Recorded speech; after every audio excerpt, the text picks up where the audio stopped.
Graça e paz, meus amados, é bom estar convosco novamente e estou grato ao Senhor porque colocou na boca do nosso irmão Palmeiro uma boa introdução para aquilo que ele colocou no meu coração para compartilhar convosco esta tarde. Queria meditar convosco num texto que encontramos no livro de Jó e vamos ler para iniciar apenas 3 versículos. E o livro de Jó é um livro, só para dar um pouquinho de contexto, é a história de um homem que sofreu como poucos sofrem. E a história de Jó serve o propósito de nos ensinar a nós a enquadrar o nosso próprio sofrimento e o sofrimento que nós vemos à nossa volta nos grandes propósitos de Deus. É uma história impressionante.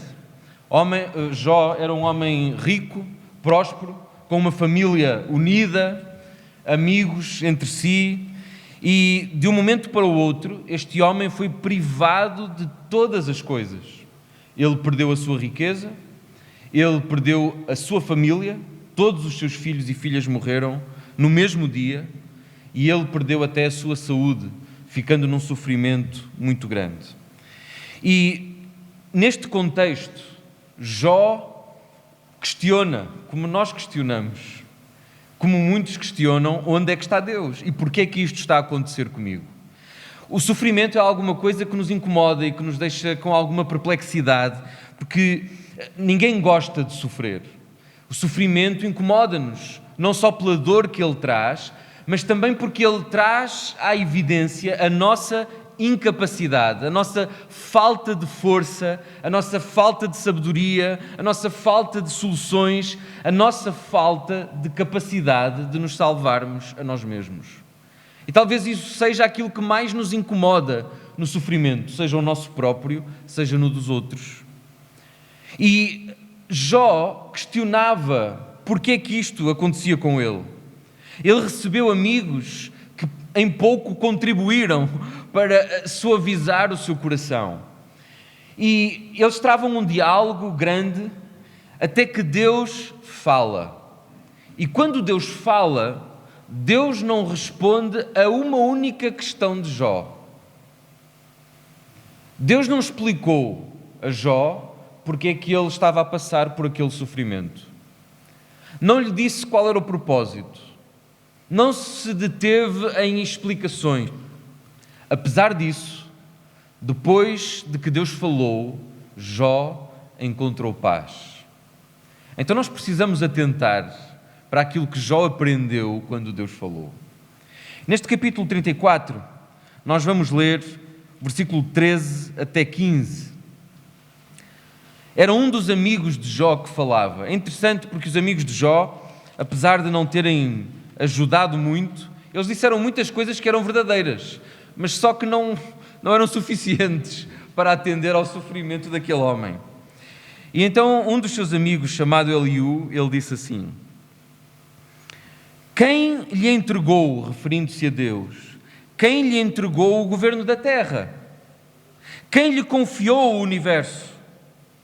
Se Deus pensasse apenas em si mesmo e para si recolhesse o seu espírito e o seu sopro, toda a carne juntamente expiraria e o homem voltaria para o pó. Que declaração! Quero falar-vos esta noite acerca da soberania de Deus e de como isso deve produzir em nós esperança. O texto, este que lemos, mas muitos outros em toda a Escritura, são muito claros em afirmar aquilo que já foi dito aqui esta noite, que Deus reina. É Deus quem reina. É Deus quem governa o mundo e o universo. Isso não quer dizer, obviamente, que tudo aquilo que acontece no nosso mundo acontece da maneira que Deus desejava que acontecesse. Infelizmente não é verdade, senão o mundo também seria um lugar muito diferente.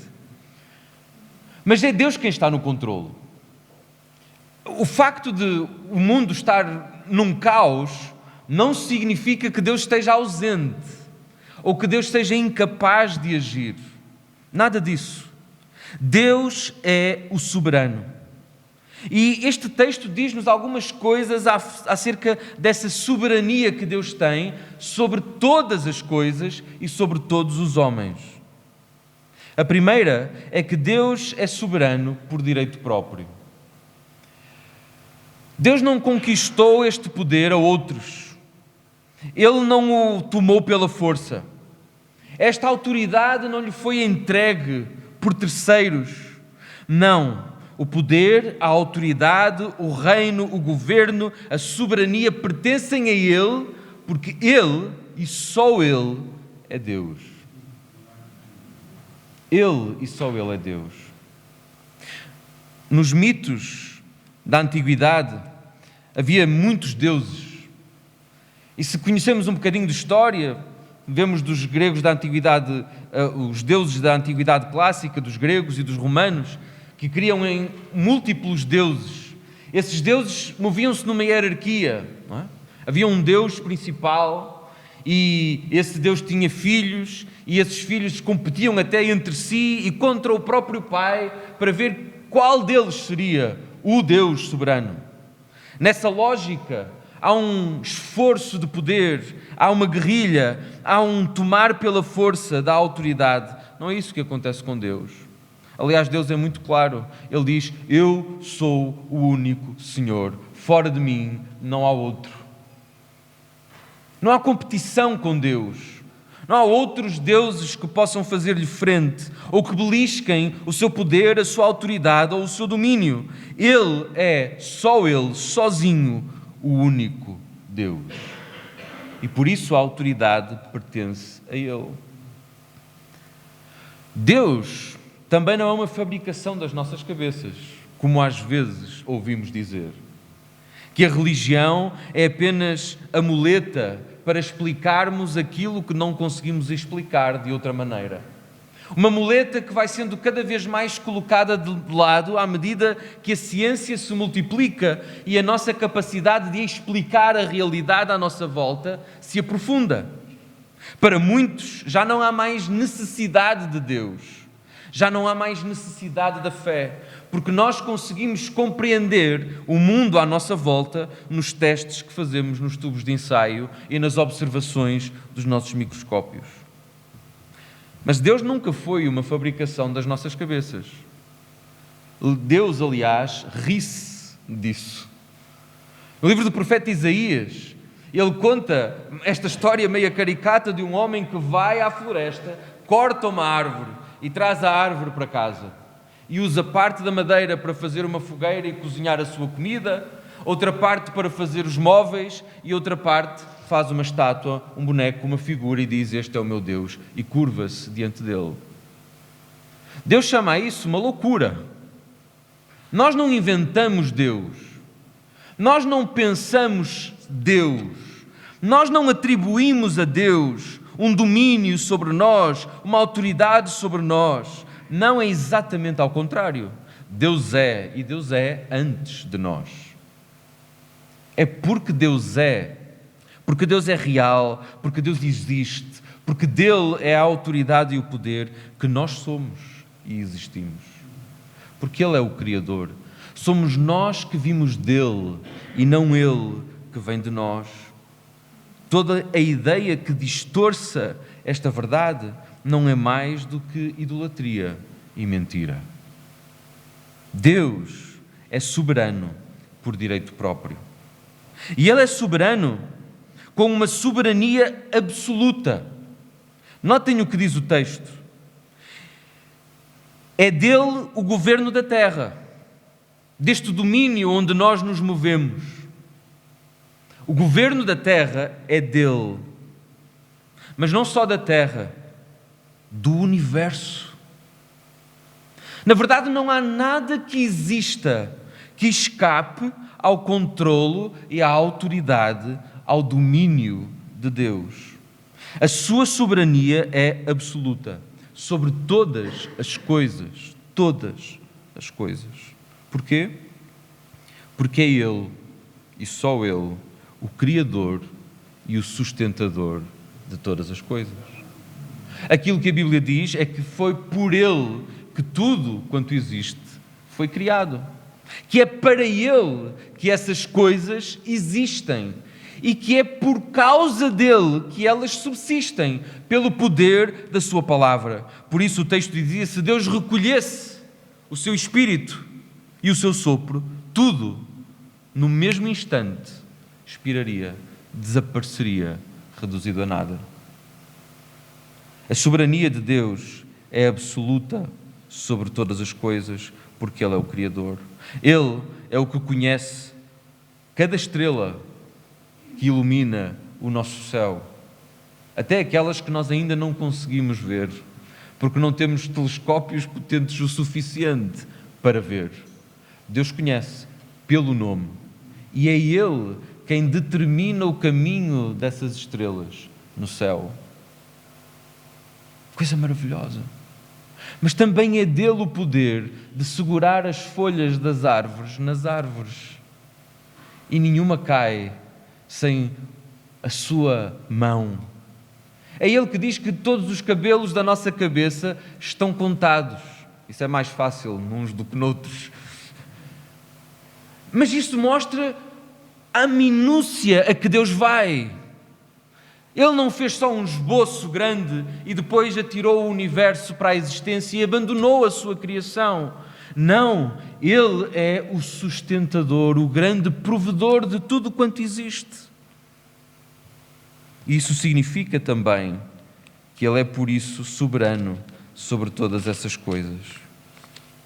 É por isso que Deus tem autoridade sobre tudo, porque todas as coisas, absolutamente todas, são dele.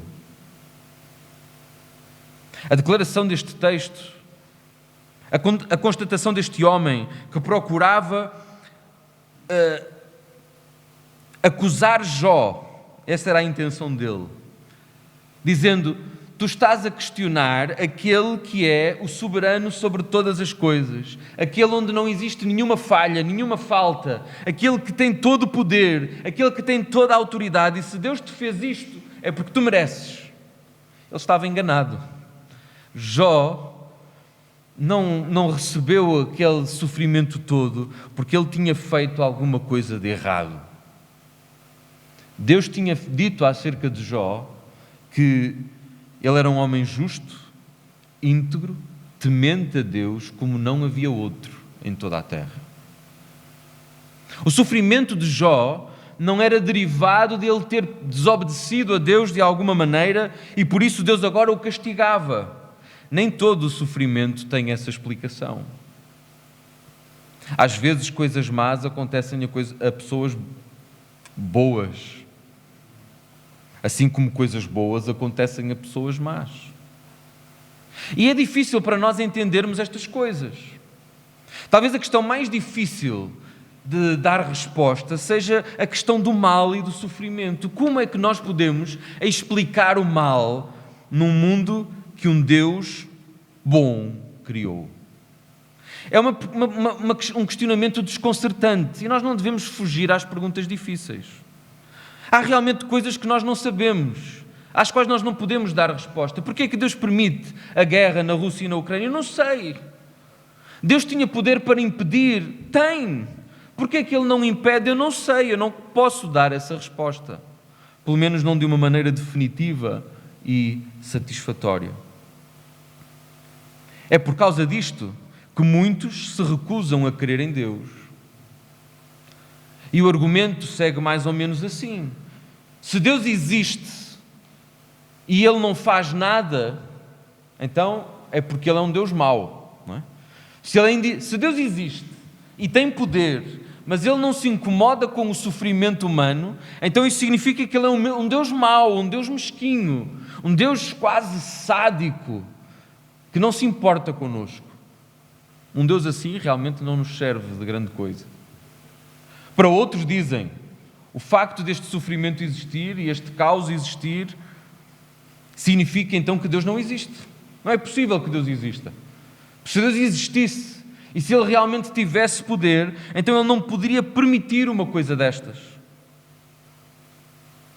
Nós percebemos de onde vem esse questionamento. sofrimento é realmente algo que nos deixa perplexos e incomodados. A Bíblia oferece algumas explicações.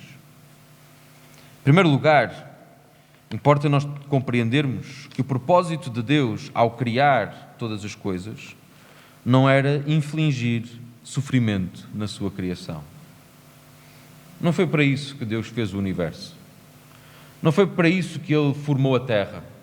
Não foi para isso que Ele separou as águas da porção seca e plantou árvores e flores e encheu os céus de pássaros e os mares de peixes e a terra de animais viventes. Não foi para isso que Ele criou o homem à sua imagem e semelhança. Não foi para isso que Deus plantou um jardim. A terra já é um lugar tão incrível. Às vezes eu penso nisto. A terra é um lugar já tão incrível, com lugares tão lindos, tão indescritíveis. Mas isso não era suficiente para o homem que Deus ia criar. Deus preparou um lugar à parte, um jardim, plantado por Deus, onde o homem haveria de viver. Nós não conseguimos imaginar o que esse lugar seria. Deus não nos criou para o sofrimento e para o mal. De onde vem então isso? Bem, a resposta é clara em toda a Bíblia. Ela vem por causa do nosso pecado. O sofrimento vem, em primeiro lugar, por causa do nosso pecado, por causa da nossa rebelião contra Deus, porque nós rejeitamos a Deus, porque nós desobedecemos a Deus, porque nós desconsideramos a Deus, porque nós distorcemos o que Deus diz, porque nós fazemos o contrário daquilo que Deus diz que é bom, porque nós retiramos Deus do nosso pensamento, das nossas escolas, das nossas famílias, dos nossos governos, porque nós fazemos aquilo que parece bem ao nosso coração. Mas o problema é que o nosso coração tem caminhos que conduzem à morte. Certa vez Jesus teve uma contenda com uns homens que o abordaram, homens religiosos, que queriam criticar os discípulos de Jesus porque eles não lavavam as mãos antes de comer. E os teus discípulos, eles não cumprem a tradição dos anciãos, não fazem a purificação antes de tomarem os alimentos. Notem que era a tradição dos homens, dos anciãos, que eles não seguiam. E Jesus respondeu-lhes que aquilo que contamina as pessoas, o homem, não é o que entra pela boca, mas aquilo que sai do coração. É isso que contamina o homem. Porque é do coração do homem que procedem as contendas, as invejas, as porfias, as inimizades, as imoralidades, a violência, a mentira. Todas essas coisas que contaminam o homem já estão cá dentro. Esse pecado é que traz sofrimento. Não foi Deus que nos ensinou a mentir, mas nós mentimos. Não foi Deus que nos ensinou a cobiçar aquilo que não é nosso, mas nós cobiçamos. Não foi Deus que disse para roubarmos aquilo que é do próximo, porque antes cobiçamos, mas nós roubamos. Não foi Deus que disse para nós alimentarmos pensamentos imorais que nos levam a viver uma vida de luxúria, mas ainda assim nós fazemos isso. Deus ensina-nos a fazer exatamente o contrário, mas nós ignoramos tudo isso, porque nós queremos seguir o caminho do nosso coração. Há um livro de uma escritora muito famosa, chama-se Susana Tâmara, acho que é assim o nome. O título do livro é Vai Onde Te Leva o Coração. Isso é o pior conselho de todos os tempos. Dá um bom título de filme, dá uma daquelas belas histórias românticas, não é? Em que tudo corre bem no final. Mas não. Esse é literalmente o pior conselho de todos os tempos. Porque o caminho do meu coração conduz à morte. Porque é rebelião contra Deus. E nós colhemos o fruto disso. Os casamentos são desfeitos, não porque eles são vividos à luz daquilo que Deus nos ensina, mas porque nós violamos esses princípios. E somos infiéis uns aos outros e mentimos. E somos invejosos Não sofremos com o outro, não buscamos o bem do outro. Os pais voltam-se contra os filhos porque os pais não educam os seus filhos no temor do Senhor. Os filhos voltam-se contra os irmãos, voltam-se contra os irmãos porque são consumidos por invejas e avarezas. Os governos são corruptos porque cada um pensa para si mesmo e em si mesmo. O pecado traz miséria. O pecado traz miséria. Destruição, morte. Mas isso não explica tudo. Num certo sentido explica, mas noutro, porque é que Jó estava a sofrer? Se ele não era culpado de nenhum pecado que determinasse esse castigo. Se Deus realmente tem o poder de impedir estas coisas, nós pensamos sempre naquelas pessoas inocentes, não é? As crianças em África que morrem com a fome, estes que agora na Ucrânia fogem para salvar as suas vidas enquanto as suas cidades e casas são bombardeadas. Nós dizemos que eles são inocentes, que culpa têm eles? Será que Deus não poderia impedir? Sim, Deus teria poder para impedir tudo. Deus pode impedir a mentira antes dela sair da minha boca. Porque como nós lemos na palavra, Ele conhece as palavras que vão sair da minha boca ainda antes do abrir dos meus lábios. Deus podia cerrar a minha boca para eu não mentir. Deus podia parar os meus passos antes de eu entrar em casa de uma mulher que não era minha para cometer adultério com ela. Deus poderia travar a mão do soldado que carrega no botão que lança a bomba. Deus pode fazer isso. Mas que vantagem haveria nisso? Se pensarmos bem, se Deus impedisse todo o ato de maldade que vem do nosso coração e não o deixasse vir à concretização, ao fim de algum tempo, todos nós estaríamos convencidos que somos bons. Ao fim de algum tempo, todos nós estaríamos convencidos que merecemos a aprovação de Deus, que não há maldade em nós, embora o nosso coração fervilhasse com todas essas coisas, simplesmente porque Deus impedia que elas viessem à realidade.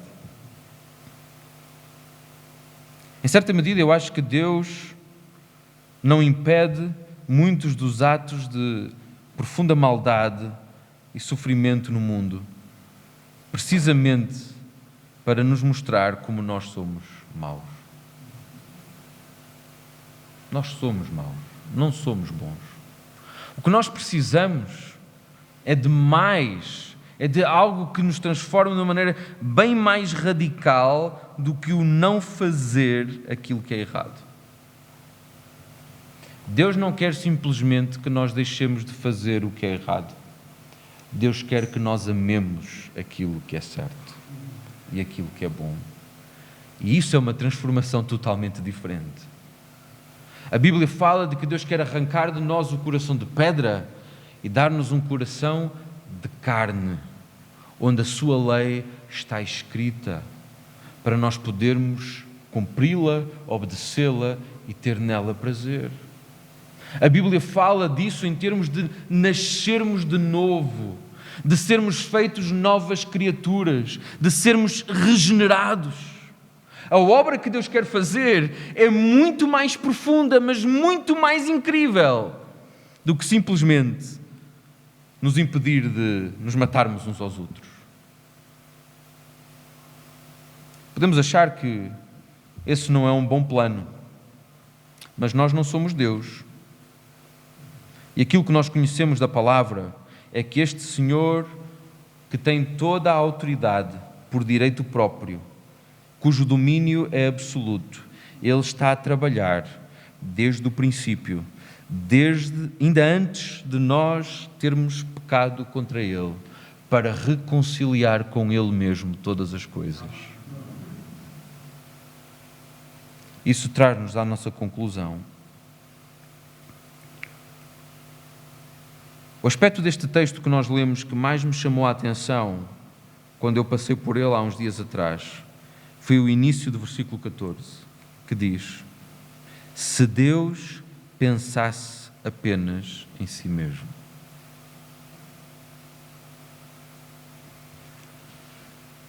Se Deus fosse soberano e pensasse só em si mesmo, isso eram más notícias.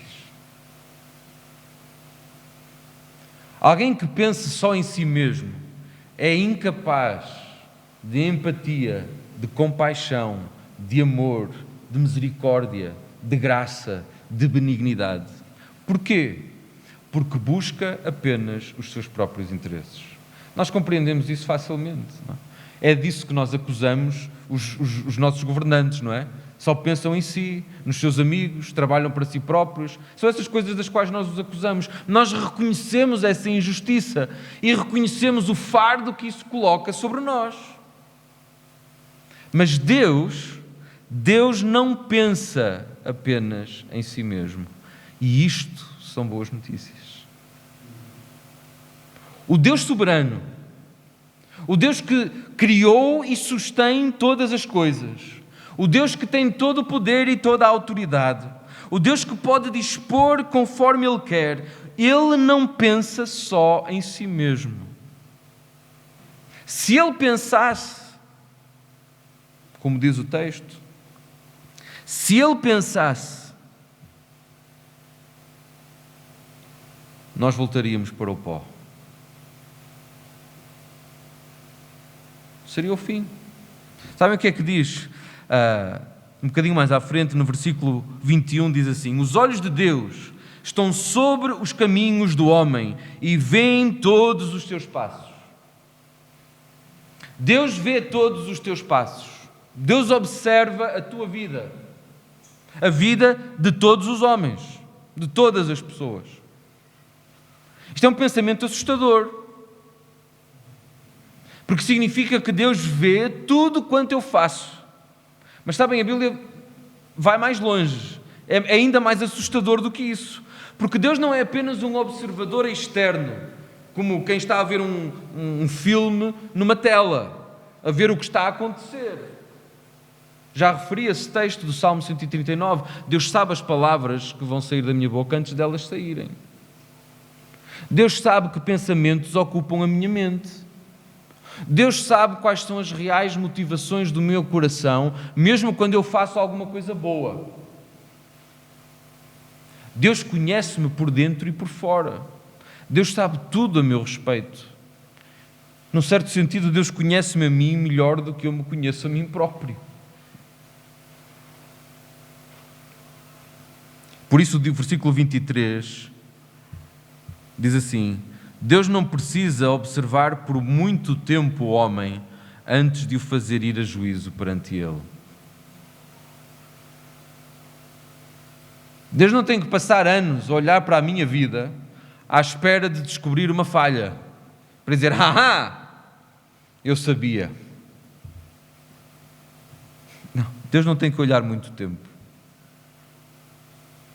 para descobrir motivos de nos trazer a juízo, para nos achar culpados perante Ele, réus, dignos de juízo, de condenação, de castigo. E por isso, se Deus pensasse só em si mesmo, aquilo que aconteceria nesse instante é que nós seríamos reduzidos a pó. O salário do pecado é a morte. Está escrito.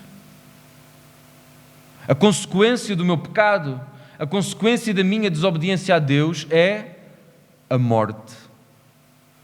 Se eu pecar e Deus me fulminar e reduzir a pó no mesmo instante, Deus é justo. Mas isso seriam terríveis notícias. Porque se Deus passasse a agir assim agora, daqui a 5 minutos se calhar não estava ninguém nesta sala.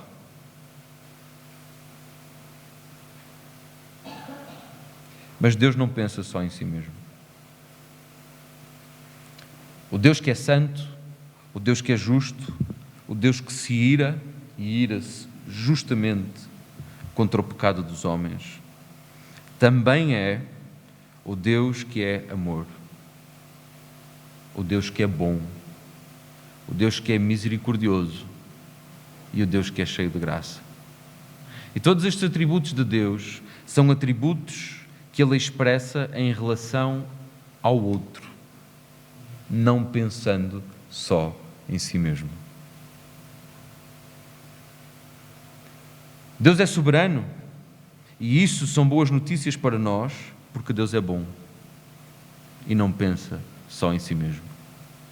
Deus é soberano e isso são boas notícias, porque Deus é gracioso e misericordioso. Deus é soberano e isso são boas notícias, porque Deus nos ama de tal maneira que deu o seu único Filho para que todo aquele que nele crê não pereça, mas tenha a vida eterna. Deus não pensa em si mesmo. Deus provou o seu amor para conosco, dando-nos o seu Filho quando nós éramos seus inimigos. Deus provou o seu amor. A soberania de Deus é amorosa e cheia de graça, mesmo quando Deus permite que o sofrimento exploda à nossa volta.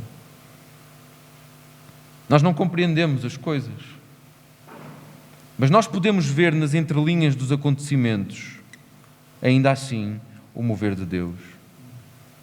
Temos recebido notícias da Ucrânia, da Polónia, da Roménia, de igrejas de lá, que estão mobilizadas no apoio e na manifestação de amor e caridade para com aqueles que sofrem. Deus está lá.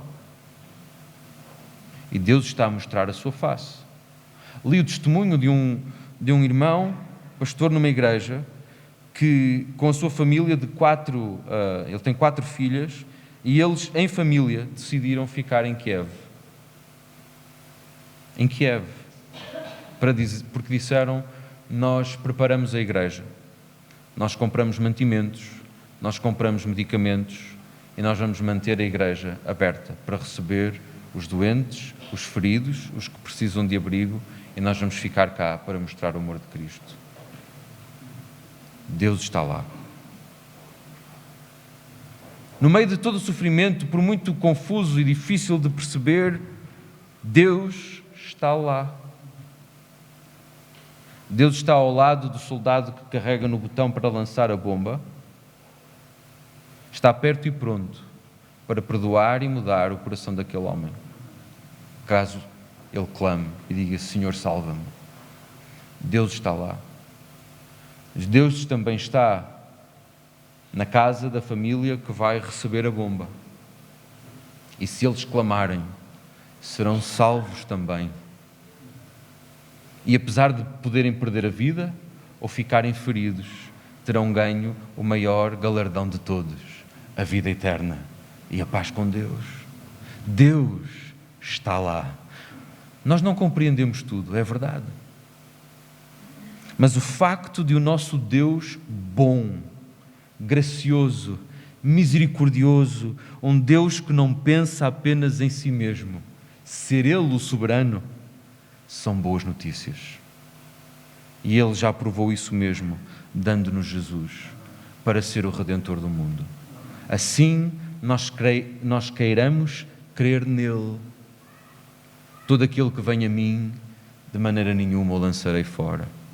E enxugarei dos seus olhos toda a lágrima, e cessarei todo o choro. Aquele que está cansado, venha a mim e eu o aliviarei. O meu fardo é suave, o meu jugo é leve. O Senhor tem as respostas.